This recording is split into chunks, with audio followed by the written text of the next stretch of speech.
안녕하십니까. 4월 10일 사순절 새벽 기도에 함께 하시는 여러분을 주님의 이름으로 환영합니다. 이 시간 주님의 말씀을 읽고 묵상하고 또 기도 시간을 가질 때에 주님의 은혜를 다시 한번 경험하는 시간이 되기를 기도합니다.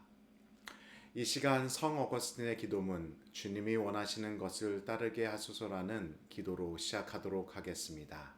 기도하시겠습니다. 오 하나님, 이제 나는 주님만을 사랑하며 주님만을 따르며 주님만을 찾으며 주님만을 섬기고자 합니다. 주님만이 나의 참 주님이시기에 주님의 지배하에 거하고자 합니다. 기도하오니 주님이 원하시는 것을 나에게 명하소서. 그러나 먼저 주님의 말씀을 들을 수 있도록 내 귀를 치료하여 열어주셔서 주님의 손짓을 볼 수 있도록 내 눈을 치료하여 뜨게 하소서. 주님이 누구이신지 바로 식별할 수 있도록 나에게서 망상을 쫓아내 주소서. 주님을 바라보기 위하여 어디로 가야 할지 말씀해 주소서.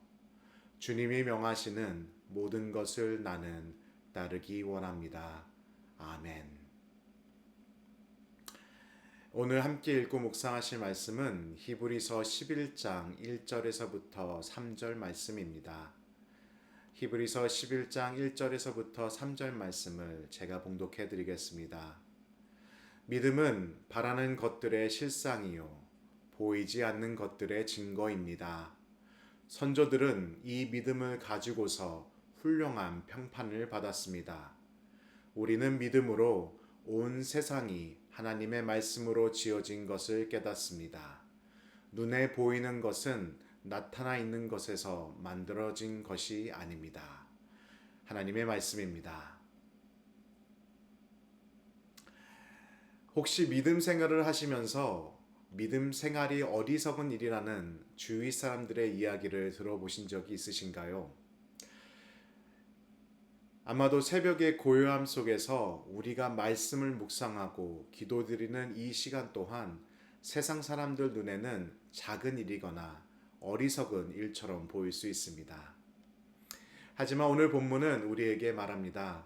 믿음은 보이지 않는 것들을 확신하고 아직 오지 않은 하나님의 약속을 현실로 붙드는 힘이다. 히브리서 11장은 하나님을 믿는 믿음이 단지 감정이나 태도가 아니라 삶을 지탱하는 기반이고 결정적인 방향성이라고 설명합니다. 이 말씀은 단순한 교훈이 아니라 핍박과 유혹 가운데 있는 성도들에게 보내는 절실한 초청이었습니다. 흔들리지 말고 믿음 안에 머무십시오. 이것이 하나님이 기뻐하시는 삶입니다. 라고 히브리서 저자는 이렇게 히브리서 1장부터 10장까지 신학적으로 설명한 내용에 이어서 믿음이라는 주제를 풀어나가며 성도들에게 믿음은 무엇인가를 설명하기 시작합니다. 먼저 1절에서 히브리서 저자는 믿음이 무엇인지를 설명합니다. 믿음은 바라는 것들의 실상이요 보이지 않는 것들의 증거라고 이야기를 합니다. 여기서 바라는 것들은 단지 인간적인 소망이나 희망사항이 아닙니다. 헬라어 원문에서 엘피제메노는 하나님께서 약속하신 미래적 축복과 구원, 즉 영원한 생명과 하나님 나라를 뜻합니다. 그리고 헬라어 원어로 실상, 후퍼스타시스는 밑바탕, 실체, 현실화된 기반이라는 뜻을 가지고 있습니다. 그래서 히브리서 저자는 믿음은 아직 오지 않은 하나님의 약속이 지금 이 순간 나의 삶 속에 실체로 자리 잡게 하는 능력이라고 설명하고 있는 것입니다. 현대적인 예로 설명하자면 믿음은 새로 나오는 신상품을 미리 주문하고 기다리고 있는 것과 같습니다. 아니면 새로운 가전제품을 사고 배달을 기다리고 있는 것과 같습니다. 아직 물건을 받지 못하였지만 물건값을 냈기에 그리고 배달이 오고 있기에 마치 이미 소유한 것처럼 기쁜 마음으로 기다리는 것과 같습니다. 히브리서 11장 1절에서 이야기하는 믿음도 그러한 것입니다. 아직 보이지 않는 하나님의 나라, 아직 완성되지 않은 구원의 약속이지만 그것을 오늘의 현실로 받아들이고 살아가는 힘입니다. 그리고 우리도 하루하루 보낼 때에 이 믿음을 가지고 살아야 될 줄 믿습니다. 이어서 2절에서 히브리서 저자는 믿음이 단지 개인적인 신념이 아니라 하나님의 평가 기준임을 보여줍니다. 선조들은 이 믿음을 가지고서 훌륭한 평판을 받았습니다.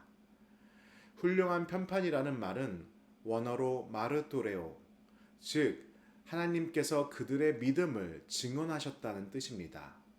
하나님이 직접 그들의 믿음을 인정하시고 칭찬하셨다고 해석할 수 있습니다. 히브리서 11장에 등장하는 믿음의 선조들 아벨, 에녹, 노아, 아브라함, 모세, 이들은 완벽한 사람들이 아니었습니다. 내일부터 더 자세히 살펴보며 묵상하겠지만 아브라함은 불안해서 거짓말을 했고 모세는 성급하여 사람을 죽였습니다. 그리고 다윗은 큰 죄를 저질렀습니다. 하지만 왜 이러한 사람들의 믿음을 인정하시고 칭찬을 하셨을까요? 이들은 하나님의 약속을 신뢰하고 말씀에 순종하며 살아가려고 했던 믿음을 하나님께서 귀하게 보셨기 때문입니다. 혹시 주위 사람들의 눈치를 자주 보시는지요? 아마도 저는 내성적인 성향과 러시아와 미국이라는 곳에서 성장하면서 자주 아웃사이더였기 때문에 눈치를 자주 보았던 것 같습니다. 그리고 눈치를 보다 보니 누군가의 평가나 인정받는 것에 예민할 때가 많았습니다.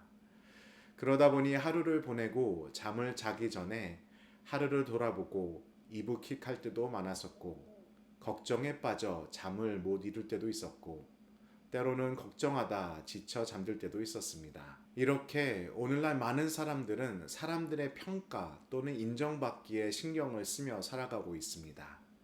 하지만 이러한 우리들에게 히브리서 저자는 2절 말씀을 통해 이렇게 말을 합니다. 사람들에게 인정받는 것보다 하나님께서 인정하시는 믿음이 가장 중요하다. 오늘 이 시간 오늘 말씀을 통해서 우리의 믿음이 어떠한지 한번 고민을 해봐야 될 것 같습니다.